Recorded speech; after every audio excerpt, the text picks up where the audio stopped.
Muy buenas. Voy a hacer algo que suelo hacer bastante a menudo, que es hablar de micrófonos, a veces en hilos de Twitter, a veces en stories de Instagram, y lo voy a hacer en otro formato, lo voy a hacer en vídeo porque creo que así se va a notar mejor lo que quiero intentar comprobar aquí, y es qué diferencia hay entre un buen micrófono de condensador, como este de aquí, tradicional, o un buen micrófono de condensador digital que funciona a través del puerto USB o del puerto Lightning como este otro. Les voy a hablar a la misma distancia, con los volúmenes igualados. Este está conectado a la tarjeta de sonido con la ganancia en torno al 70%. Este tiene la ganancia seleccionada en torno al 30%. Y lo que voy a hacer es que voy a ir cambiando el audio de un micrófono a otro para que notéis la diferencia entre uno y otro. Os los presento. Este es el AKG C414. Es un micrófono de condensador. Necesita ir, por tanto, conectado a una mesa de mezclas o a una tarjeta de sonido que sean capaces de aportarle eso que conocemos como phantom power o esa alimentación adicional de 48 voltios que va a permitir poner en marcha toda una electrónica mucho más compleja, la de los micrófonos de condensador, que la de los micrófonos dinámicos. Es un estándar en micrófonos desde los años 70 y está presente en prácticamente todos los estudios de grabación del mundo y seguramente en todos los que se dedican a grabar música, porque vale para instrumentos, vale para voz, son muchos micrófonos dentro de un mismo micrófono, tiene varios patrones polares. Esto significa que puede ser sensible en todas direcciones, que es el omnidireccional, tiene distintos modos cardioides, que son sensibles de frente, y además es sensible en el modo figura de 8 o bidireccional, tanto por delante como por detrás, por las dos caras del micrófono, para que puedan hablar dos personas al mismo tiempo. En la parte de atrás tiene otros dos botones, uno permite atenuar el nivel del micrófono y eso le da más espacio para que el micrófono pueda grabar fuentes de sonido que suenan muy altas, como por ejemplo un amplificador de guitarra o una batería, algo que sea muy ruidoso, para que así el micrófono no sature, no llegue al nivel de saturar. Y tiene otro botón que es el filtro de paso alto, High Pass Filter, que lo que hace es que elimina, o reduce, mejor dicho, la intensidad o la sensibilidad con la que el micrófono recoge las frecuencias bajas, los graves, para que, por ejemplo, cuando te acercas mucho al micrófono, la voz no se vuelva excesivamente grave y opaca. Como digo, es un estándar en estudios de grabación de todo el mundo. Um, Tiene un diafragma grande, al contrario que el Apogee Mic Plus, este otro de aquí, que tiene un diafragma mediano, aunque el principio de funcionamiento del diafragma es el de condensador. Hay quien dice que los micrófonos USB o digitales no son exactamente micrófonos de condensador, aunque el principio activo del funcionamiento sea el mismo. Bueno, sin entrar en ese tipo de controversias, tiene el mismo tipo de diafragma, pero más pequeño, y se conecta directamente a nuestro ordenador a través de USB o a nuestro dispositivo Apple, ya sea iPhone, iPod o iPad.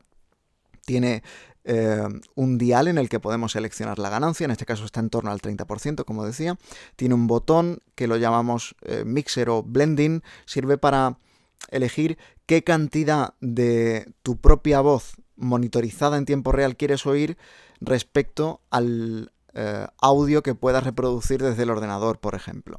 Y tiene tres LEDs, tres pequeñas puntitos que nos sirven para ver el volumen. Si saturamos se van a iluminar en rojo y si está normal va a estar sobre todo el primero de los tres en verde más intenso y los otros dos en un verde más tenue.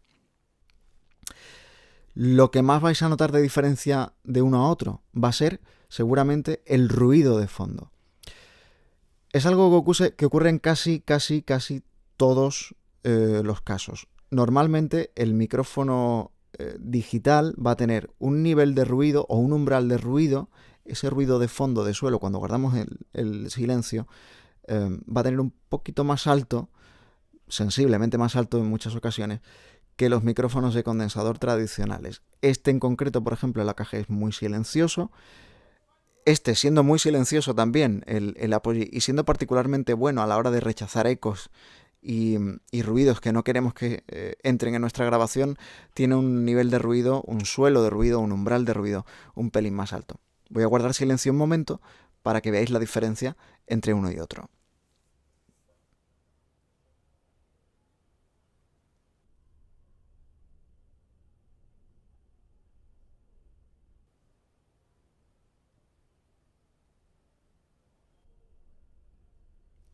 Bueno, yo diría que se nota, si lo escucháis con unos buenos auriculares, que se nota como el ruido de fondo del Apogee Max Plus es un pelín más alto.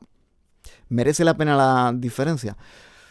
Yo digo que sinceramente el AKG como micrófono de estudio es sensacional, pero claro, si luego te tienes que llevar a cuestas cada vez que salgas de casa, por ejemplo, o si vas de viaje o si pasas el fin de semana fuera y quieres llevar un micrófono para grabar cualquier cosa, si tienes que llevar micrófono de condensador, la montura antigolpes, un pie de micrófono, una tarjeta de sonido, el ordenador, igual estás cargando con demasiadas cosas. La ventaja de un micrófono USB bueno o Lightning que sea bueno y que tenga buena calidad, como creo que este la tiene, y sobre todo que te lo echas al bolsillo, lo echas en la mochila y solo necesitas después el ordenador, o ni siquiera eso, porque lo puedes conectar a un iPhone o a un iPad, con lo cual es algo muy, muy conveniente. ¿Hay diferencia entre ambos?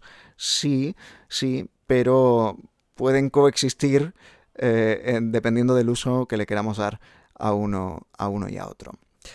El rango dinámico del AKG es superior, yo creo que capta la voz con bastantes más matices, los graves, las frecuencias altas que permiten que la voz sea más fácil de entender, más inteligible, creo que también están más depuradas en este caso que en el caso del Apogee, pero los dos la verdad me parecen que están bastante bien equilibrados y sobre todo que creo que nos van a valer para cantar, para hacer podcast, para hacer radio en directo o grabado. En mi caso lo he hecho con los dos. Y para grabar instrumentos musicales, por ejemplo una guitarra, por ejemplo un piano incluso, creo que puede valer para mucho. Creo que son dos micrófonos muy versátiles y dependiendo del uso y de las necesidades que tengamos nos pueden venir muy bien. Así que espero que os haya servido de algo este vídeo, que os haya sido útil, sobre todo si buscáis algún tipo de micrófono, ya sea un micrófono digital, ya sea un micrófono tradicional. Así que si os ha gustado, si os ha interesado, si tenéis alguna duda, cualquier cosa, no dudéis en escribirme aquí debajo. Hasta pronto.